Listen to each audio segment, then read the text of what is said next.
pasukan Rusia telah sangat menguras persenjataan dan kini mungkin sedang berhemat. Penggunaan amunisi presisi tinggi mereka untuk kampanye serangan ini menunjukkan bahwa mereka masih terus mengalami kekurangan misil presisi. Putin telah berubah dari seorang pedagang senjata menjadi seorang pengemis senjata. Setelah 1 tahun serangan Ukraina yang tiada henti, Rusia mulai kehabisan sistem pertahanan udara yang krusial. Situasinya sangat buruk hingga Putin meminta Turki mengembalikan sistem pertahanan udara S-400 yang dijual pada 2019. Rusia dikabarkan telah mendatangi pintu Ankara. Petersburg Rapid persediaan Moskow mungkin terpaksa mengambil kembali apa yang dulu pernah diekspor. Apakah ini tanda kepanikan atau sesuatu yang jauh lebih berbahaya? Dan situasinya semakin buruk. Rusia juga sangat kekurangan uang, sehingga sekarang melakukan barter, menukar gandum dengan roket, bahan bakar untuk pasukan, dan mungkin menyerahkan rahasia nuklir kepada Korea Utara. Cukup gila, bukan? Hari ini kita bahas runtuhnya kebanggaan Rusia dan bagaimana Putin kini sangat putus asa sampai harus mengemis dan barter. Mulai dari Turki, karena negara itu inti dari semuanya sekarang.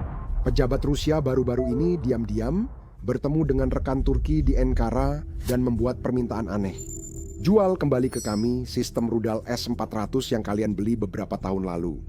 Berita mengejutkan ini pertama kali dilaporkan oleh media Turki, NAFIS, dan kemudian dikonfirmasi oleh berbagai sumber internasional untuk menjadi kenyataan. Moskow tidak memohon-mohon, tapi dikatakan bahwa situasinya sudah cukup putus asa hingga bahkan membuat Turki terkejut. Keadaan tidak terlihat baik bagi Kremlin. Dan dengan sistem domestiknya yang mulai habis, mereka kini mengejar pelanggan lamanya. Penjualan sistem pertahanan udara S-400 Rusia ke Turki sempat mengejutkan dunia geopolitik. Pada tahun 2017, Ankara mengejutkan sekutu-sekutu NATO-nya dengan menandatangani kesepakatan senilai $25 miliar dengan Moskwa untuk 2 baterai penuh sistem tersebut. Secara teori, Turki sudah bisa mengakses rudal Patriot NATO, namun negosiasi bertahun-tahun dengan Washington membuat Presiden Erdogan frustrasi. Putin melihat peluang setelah pasukan Rusia dan Turki hampir bentrok di Suriah ketika Turki menembak jatuh jet Rusia setahun sebelumnya. Moskow berbalik arah dengan menawarkan sistem pertahanan rudal tercanggih ke anggota NATO. Bagi Kremlin, itu adalah kemenangan propaganda, bukti bahwa bahkan di dalam NATO, satu negara bersedia keluar dari barisan dan membeli dari Rusia. Bagi Turki, ini kemenangan strategis karena memperoleh salah satu sistem pertahanan udara terbaik dunia.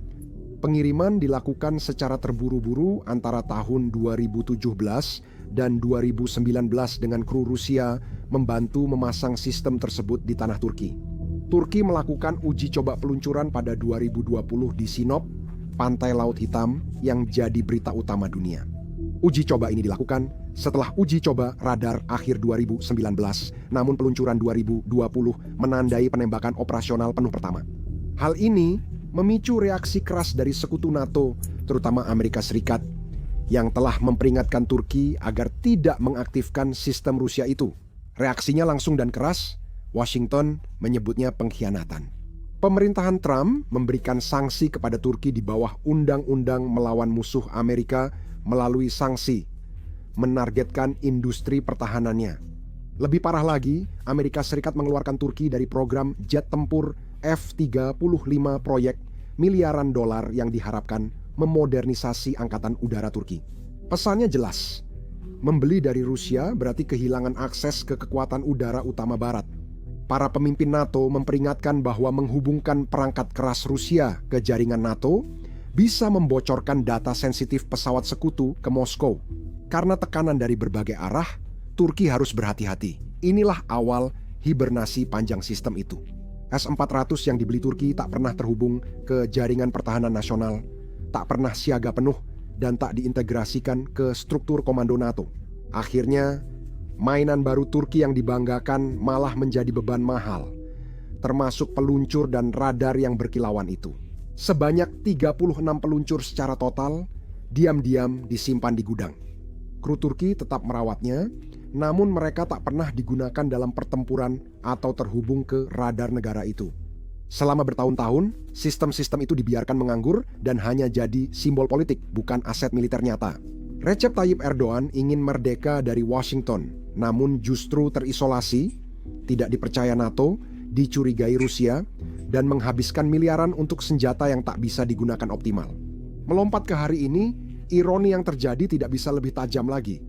Rusia, penjual yang dulu membanggakan diri karena berhasil merebut pembeli dari NATO, kini justru menjadi pihak yang kekurangan pasokan. Karena Ukraina terus menyerang pertahanan udaranya, Moskwa kini melirik sistem S-400 Turki yang lama tak terpakai, seperti orang kelaparan melihat lemari makanan terkunci.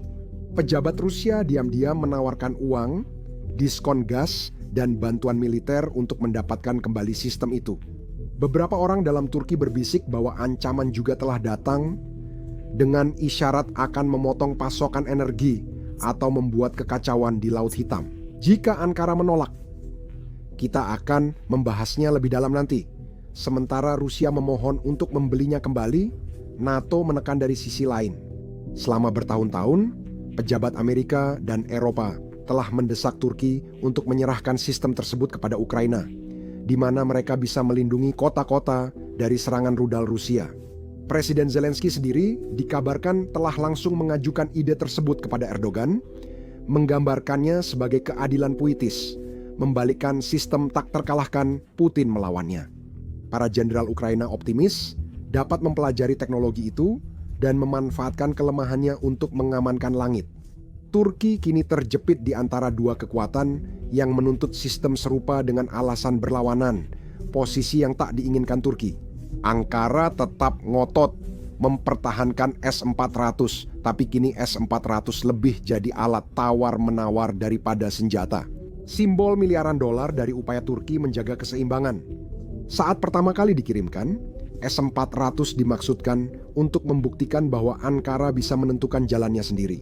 Sebaliknya, sistem itu justru menjadi pengingat betapa mahalnya harga sebuah kemandirian dan seberapa besar pengaruh yang masih dimiliki oleh sebuah perangkat keras tua. Dalam perang zaman sekarang, kembali ke Rusia, pertanyaan besarnya adalah, mengapa mereka begitu putus asa ingin membeli kembali senjata mereka sendiri? Bukankah mereka bisa membuat lagi? Mereka tidak tiba-tiba bangun dan ingin membuat Turki kesal.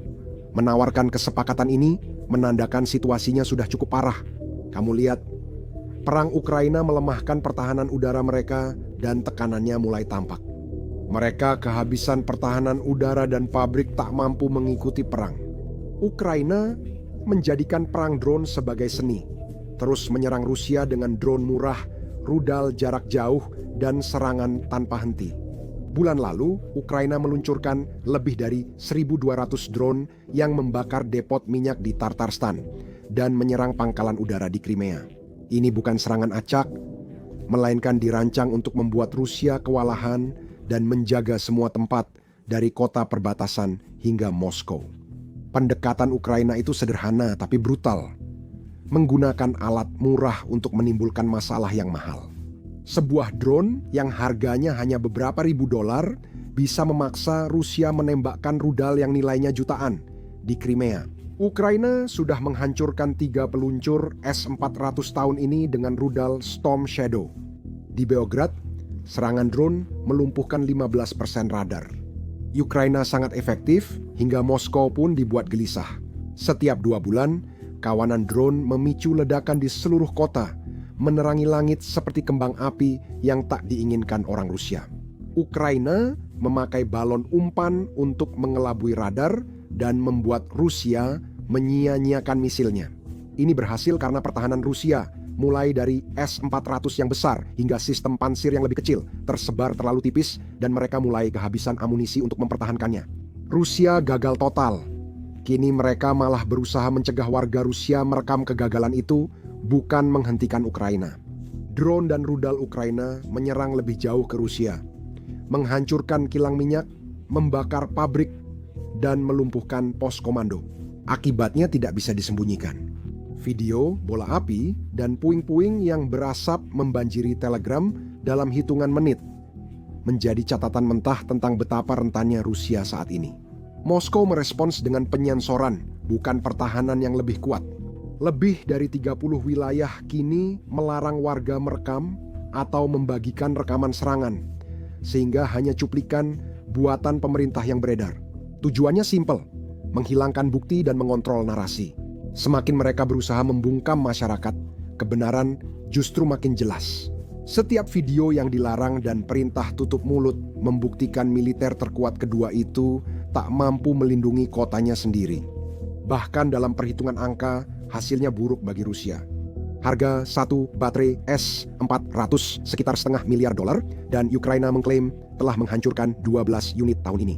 Sekitar $6 miliar hilang, belum termasuk radar atau kru terlatih yang tak bisa langsung digantikan. Rusia memakai sistem Buk yang lebih murah, tapi sistem ini gagal menghentikan rudal barat yang dipakai Ukraina.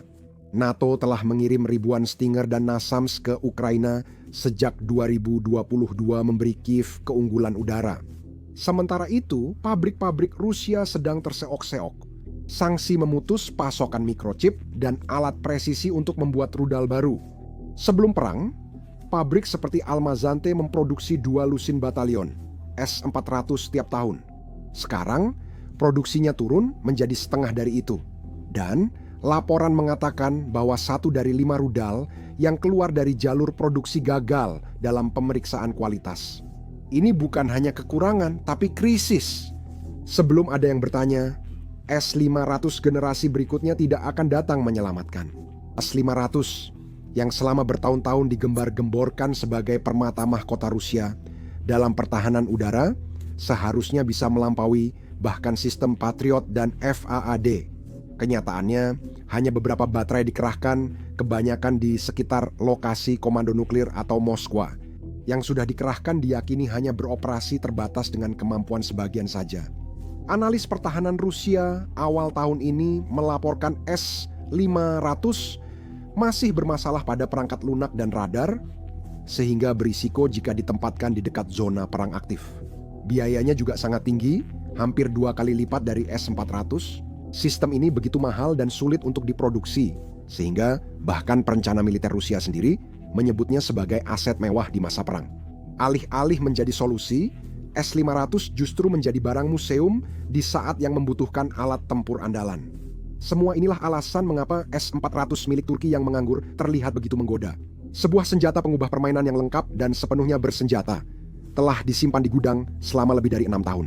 Rusia sadar mereka siap digunakan dan memindahkan ke Donetsk atau Sevastopol dapat melindungi sisa armada Laut Hitam. Sekarang, armada itu hanya bayangan kejayaannya, namun tetap penting untuk rencana Moskwa.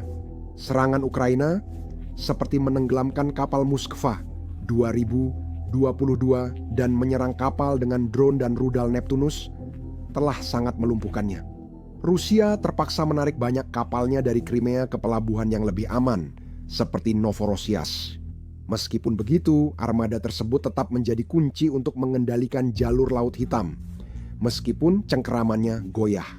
Serangan-serangan Ukraina telah mengubah laut menjadi jalur perairan yang berisiko, mengganggu pengiriman energi dan makanan yang sebelumnya mengalir ke Eropa. Sejak perang dimulai, ekspor gandum dari Odessa turun setengahnya, mendorong harga global naik 20% dibandingkan tahun lalu. Pada saat yang sama, kapal tanker minyak Rusia kesulitan menghindari ranjau dan drone hanya untuk mencapai pelabuhan. Kesepakatan koridor yang dimediasi Turki dan Perserikatan Bangsa-Bangsa telah menyalurkan 30 juta ton gandum sejak 2023, namun serangan terbaru mengancam menutupnya. Jika Rusia mendapat S-400, mereka bisa lindungi kapal tersisa dan perkuat kendali laut. Ini akan menekan ekonomi Ukraina dan menaikkan biaya energi dari Istanbul ke Berlin.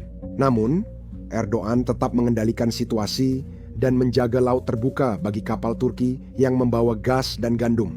Situasi ini membuat permintaan Moskow menjadi alat tawar-menawar rumit bagi jalur perdagangan Ankara. Menariknya, alasan Moskow ingin merebut kembali aset strategis ini mungkin bukan sekadar soal misil, tapi demi melindungi rahasia mereka. Kremlin semakin khawatir Turki diam-diam memberi akses S-400 ke teknisi NATO jika didorong. Bahkan jika Ankara tidak secara resmi menyerahkannya kepada Ukraina, kekhawatirannya adalah para insinyur NATO sudah diberi kesempatan untuk mengintip di balik layar. Jika laboratorium pertahanan barat bisa mengakses kode radar, pola sinyal, atau protokol S-400, itu bisa menjadi pengubah permainan. NATO dapat mengembangkan umpan, pengacau sinyal, atau teknologi siluman yang membuat sistem itu hampir tidak berguna dalam beberapa tahun. Bagi Rusia, itu disebut sebagai bencana keamanan nasional menurut beberapa laporan. Pejabat Rusia secara pribadi telah memperingatkan Ankara bahwa bahkan kerjasama parsial dengan NATO terkait S-400 akan dianggap sebagai tindakan permusuhan, bahkan mungkin menjadi alasan untuk melakukan pembalasan. Itu menunjukkan betapa Moskwa khawatir dengan apa yang bisa terungkap dari sistem yang disimpan itu. Permintaan Rusia ke Turki menandakan situasi sangat genting. Namun, ini menimbulkan pertanyaan, mengapa Moskwa fokus pada Ankara padahal S-400 juga dijual ke India, Tiongkok, Aljazair, dan Belarus? Jawabannya ada pada campuran geografi, politik, dan keputusasaan dibumbui ironi pahit. Mari kita bahas mengapa stok Turki jadi pilihan utama Rusia.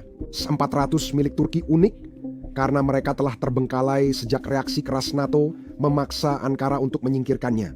Tidak seperti pembeli lain, Turki tidak pernah mengintegrasikan sistem itu ke militernya. Ini membuat mereka jadi aset langka yang belum digunakan dan dianggap Rusia sebagai target mudah. India mengandalkan S-400 untuk menghadapi ancaman Tiongkok dan Pakistan, khususnya di perbatasan Himalaya. Menyerahkan sistem itu akan melemahkan pertahanan New Delhi terhadap rival-rival regionalnya. Jadi Rusia tahu bahwa meminta India adalah hal yang mustahil.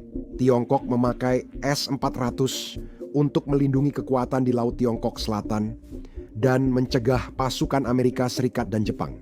Beijing melihat Rusia sebagai mitra junior dan tak akan mengembalikan sistem yang menguatkan keamanannya. Aljazair bergantung pada S-400 miliknya untuk mempertahankan superioritas udara di Afrika Utara, sementara Belarus, yang sangat sejalan dengan Moskow, tidak memiliki sistem cadangan untuk ditawarkan. Ini karena pertahanannya fokus menjaga sayap timur NATO. Sebaliknya, Turki membiarkan baterai-baterai ini menganggur seperti mobil sport yang diparkir, sehingga lebih mudah jadi target permintaan Rusia. Geografi sangat berperan. Turki terletak di Laut Hitam dekat medan perang Ukraina. Memindahkan S-400 dari Ankara ke garis depan Rusia di Donetsk atau Sevastopol akan jadi kemenangan logistik cepat. Berbeda dengan Asia atau Afrika, waktu sangat penting bagi Rusia karena pertahanan udaranya hancur akibat serangan terus-menerus Ukraina. Rusia mencari alternatif lain, namun pilihannya sangat terbatas. Iran telah mengirim hampir 2.000 drone dan rudal jarak pendek. Fateh 110 sejak 2023. Namun, teknologi pertahanan udaranya masih belum memenuhi kebutuhan Rusia. Tiongkok dapat menawarkan versi murah HQ-9, tetapi jangkauan dan keandalannya tidak sebaik S-400. Dan selain itu, Beijing juga berhati-hati untuk tidak meningkatkan ketegangan dengan Barat dengan secara terbuka mempersenjatai Rusia. Langkah setengah-setengah ini menunjukkan mengapa Rusia sangat tertarik pada persediaan Turki. Ini solusi siap pakai, sudah teruji di medan perang, dan hanya berjarak perjalanan kapal singkat. Namun, inti masalahnya tetap politis. Putin dan Erdogan sering membuat kesepakatan dari pipa gas hingga gencatan senjata di Suriah. Rusia menilai Erdogan cukup fleksibel untuk mempertimbangkan kesepakatan, apalagi dengan tambahan energi murah atau keuntungan dagang. Pembeli S-400 lain tidak memberi kelonggaran serupa. India berhati-hati terhadap konsesi besar karena menyeimbangkan hubungan dengan Amerika Serikat dan Rusia. Tiongkok terlalu kuat untuk dipengaruhi Moskow. Aljazair dan Belarus terlalu bergantung atau terbebani untuk bernegosiasi dengan Rusia. Turki menjadi pihak yang paling berbeda. Turki, anggota NATO yang membeli rudal Rusia, mendapat masalah dan kini memegang sistem yang diinginkan Moskow untuk dikembalikan. Ini memalukan bagi Rusia yang dulu bangga menjual senjata ke dunia, kini harus memohon ke mitra demi mengembalikan teknologinya. Di balik situasi lucu ini, Turki tetap harus mempertimbangkan konsekuensi nyata. Di Turki, S-400 bukan hanya isu kebijakan luar negeri, tapi juga ranjau politik. Recep Tayyip Erdogan mendukung kesepakatan itu pada 2017 sebagai langkah berani demi kedaulatan Turki, menantang Washington dan menegaskan hak Turki memilih jalur pertahanan sendiri. Pendukungnya menganggap pembelian itu sebagai kemenangan nasionalis dan bukti Ankara tak lagi tunduk pada tekanan NATO. Membatalkan keputusan itu sekarang, baik mengembalikan sistem ke Rusia atau mengirimnya ke Ukraina, berisiko tampak mundur dari pendirian. Petinggi militer Turki juga terpecah. Beberapa jenderal ingin menghapus beban mati dari jaringan pertahanan, terutama demi peluang mendapat peralatan barat yang lebih modern. Sebagian khawatir menghapus S-400 meski tak digunakan dianggap kehilangan muka atau tunduk pada barat. Di partai Erdogan, taruhannya lebih tinggi. Kelompok garis keras ingin melindungi hubungan dengan Moskwa dan menghindari memicu krisis gas musim dingin ini. Kelompok moderat menilai memperbaiki hubungan dengan NATO memberi manfaat jangka panjang lebih besar dari ketidaknyamanan sesaat, sesuai hasil jajak pendapat. Masyarakat terbelah. Banyak warga Turki tak percaya motif Washington, namun frustrasi terhadap biaya ekonomi jalur independen Erdogan juga meningkat. Inflasi mendekati 60%, harga energi naik terus. Bagi warga, diplomasi tidak abstrak. Apakah tagihan pemanas mereka naik di Januari ini? Keputusan S-400 kini berada di pusat sistem radar Storm One yang tersimpan memengaruhi segala hal, dari strategi militer hingga harga supermarket. Dengan semua itu, bagi Erdogan, S-400 lebih dari sekadar beban mati. Mereka adalah alat tawar-menawar. Washington menegaskan sistem buatan Rusia masih jadi penghalang bagi kesepakatan pertahanan. Namun, itu juga berarti memberi mereka peluang yang lama dikejar Ankara. Ada wacana transfer S-400 ke Ukraina dapat membuka peluang kembali ke program F-35. Bahkan bisa mengamankan hak produksi bersama pesawat Amerika lain. Recep Tayyip Erdogan telah lama mendorong Turki kembali ke rantai pasokan pertahanan dengan menyoroti pabrik yang dulu dijadwalkan membuat ratusan komponen F-35 sebelum sanksi memutusnya pada 2019. Memulihkan sebagian kontrak itu akan menghasilkan miliaran pendapatan, mengembalikan prestis, dan memodernisasi armada Turki dengan jet tempur tercanggih dunia. Jika F-35 tidak tersedia, Recep Tayyip Erdogan mengusulkan alternatif seperti paket jet F-16 Blok 70 dan peningkatannya yang telah diperjuangkan Turki di Washington. Kedua opsi itu mengurangi tekanan pada angkatan udara Ankara dan menandakan Turki kembali diterima NATO. Bagi Recep Tayyip Erdogan, mengganti sistem S-400 bisa dianggap langkah cerdas, bukan tanda menyerah. Mengubah rasa malu politik jadi alat tawar-menawar, memberi senjata dan kekuatan industri yang diinginkan Recep Tayyip Erdogan. Namun, pengaruh itu bisa berbalik. Jika Recep Tayyip Erdogan melawan Moskow, dampaknya bisa langsung terasa. Penolakan mengembalikan S-400 bisa langsung merusak hubungan, sementara Rusia punya banyak cara menekan. Pasokan gas bisa dipersempit tepat saat Turki memasuki musim dingin. Koridor perdagangan bisa terganggu. Masalah bisa dipicu di Laut Hitam atau di Suriah, di mana pasukan Turki dan Rusia sudah saling bersinggungan dengan canggung. Ekonomi yang menghadapi inflasi dan utang bisa terguncang pasar hanya oleh ancaman kecil dari Rusia, merugikan Erdogan di dalam negeri. Namun, mimpi buruk Kremlin bukan hanya jika Turki menolak, tetapi jika Turki mendukung Ukraina. Jika Ukraina memperoleh S-400, dampaknya pada Rusia bisa sangat besar. Secara militer, ini memberi Ukraina alat untuk menembus pertahanan udara Rusia yang sudah lemah. Pasukan Ukraina yang telah membuktikan bisa menghancurkan S-400 dengan drone dan rudal, kini akan mendapat akses langsung ke perangkat kerasnya. Mereka dapat mempelajari, merekayasa balik, lalu mengirimkan wawasan ke laboratorium NATO. Setiap kerentanan yang terungkap akan membuat langit Rusia semakin rapuh. Secara politik, simbolismenya akan sangat menghancurkan. Ekspor kebanggaan Rusia, yang dulunya simbol permintaan global, kini justru berbalik melawan di medan perang. Aduh, dari segi penampilan saja, rudal buatan Rusia menembak jatuh pesawat Rusia. Itu akan sangat memalukan. Di Ukraina, propagandanya sangat besar menjadi semangat bahwa ciptaan Moskwa justru digunakan untuk kejatuhannya. Perubahan ini secara diplomatis akan segera mengubah garis perpecahan.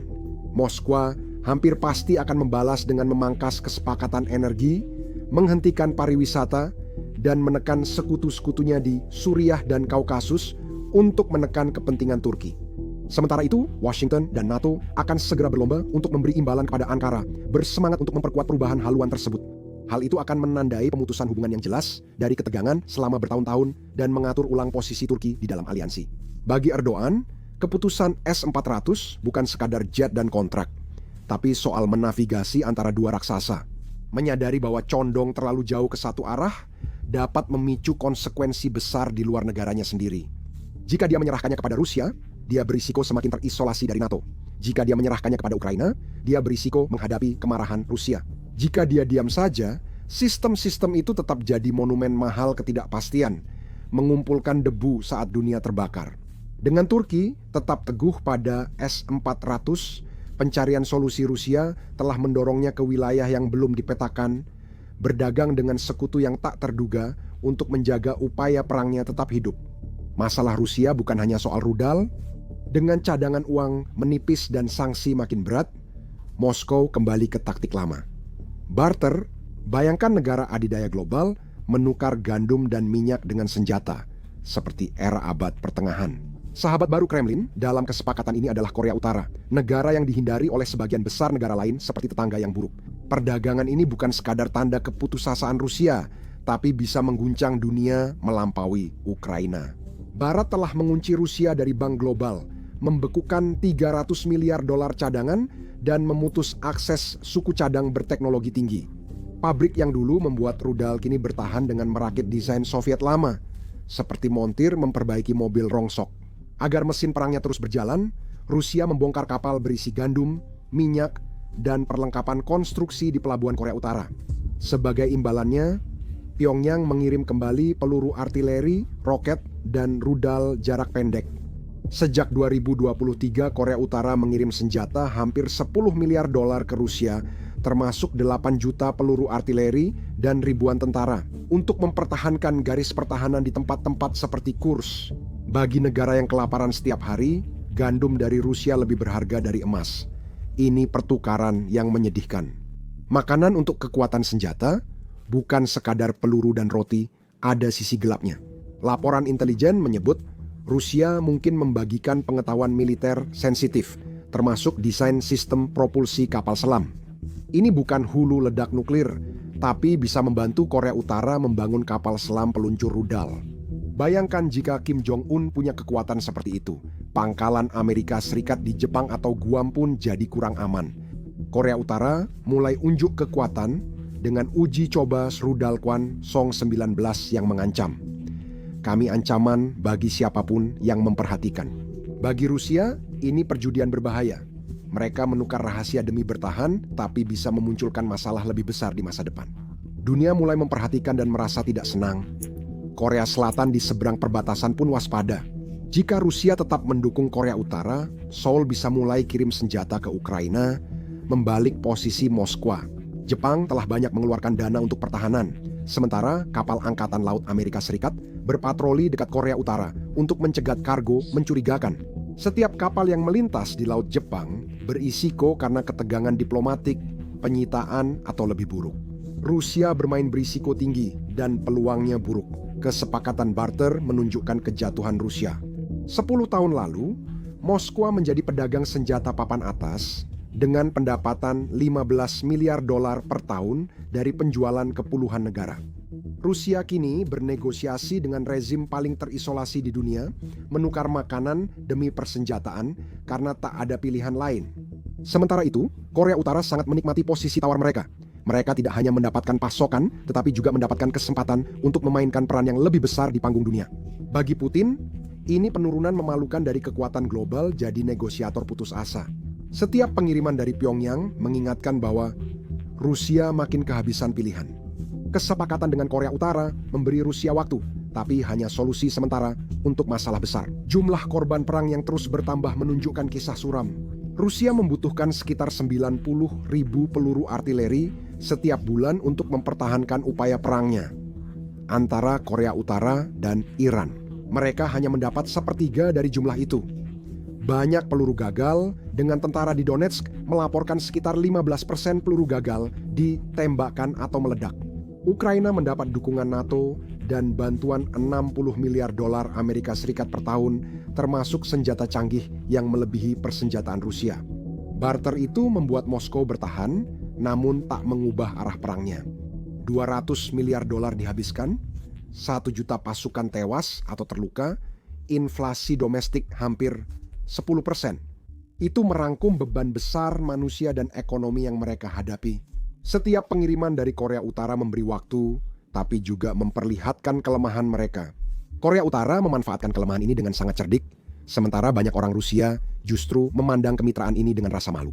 Saat ini, 40% peluru artileri di garis depan diproduksi Korea Utara. Ini menandakan Rusia tak lagi memimpin, mereka memohon. Situasi di Kremlin juga kacau. Militer menggambarkan perang saudara tingkat rendah soal strategi, pengeluaran, dan kelangsungan hidup. Kementerian Pertahanan bersaing dengan bos industri demi sumber daya langka. Beberapa jenderal ingin pertahankan wilayah Rusia, sedangkan faksi pro-Federalnaya Sluzhba Bezopasnosti mendorong serangan agresif agar Ukraina goyah.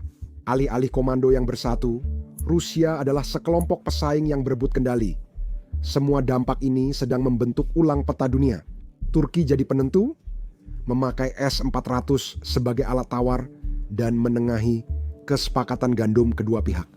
Korea Utara makin berani pamer kekuatan, Tiongkok diam-diam perluas pengaruh, dan Rusia berada dalam posisi terdesak, bertahan pada kesepakatan lama, dan mencoba bertahan dengan cara barter. Perang tersebut mengungkapkan betapa Rusia sangat bergantung pada penjualan senjata untuk terlihat kuat. Penjualannya menurun, pertahanannya melemah, dan mitranya perlahan menjauh. Ke depan, pilihan Rusia makin terbatas. Jika Turki tetap menyimpan S-400 sistem itu, hanya jadi simbol ambisi yang terhenti, tidak dipakai Ankara, tak dijangkau Moskwa, dan tak diinginkan NATO. Jika Erdogan menyerahkannya ke Ukraina atau Barat, Rusia akan mengalami kerugian strategis dan politik besar. Meski Turki tak bertindak, waktu tetap berjalan bagi Kremlin, industri pertahanan Rusia tertekan, sanksi makin berat, dan serangan drone terus mengikis pertahanan udaranya. Solusi sementara dari Iran atau Korea Utara tidak akan menutup celah tersebut. Tiongkok mungkin menawarkan peralatan, tapi tidak tanpa syarat dan tidak cukup cepat untuk berdampak. Secara ekonomi, Rusia menghabiskan uang tunai dan amunisi lebih cepat daripada mereka bisa menggantinya. Mesin perangnya masih berjalan, tapi rodanya mulai berderit. Ukraina terus maju dengan dukungan Barat, sementara Moskwa lebih sering bereaksi daripada memimpin. Perang ini mengungkap lebih dari sekadar kekalahan. Perang ini menunjukkan kerentanan Rusia secara militer, ekonomi, dan diplomatik. Dulu eksportir senjata utama, kini Rusia justru mencari suku cadang dari kesepakatan lama dan rezim terisolasi. Perubahan citra itu bukan hanya memalukan, tapi juga berbahaya. Dalam politik global, persepsi kekuatan adalah kekuatan itu sendiri. Kini, Rusia kehilangan keduanya. Terima kasih sudah menonton.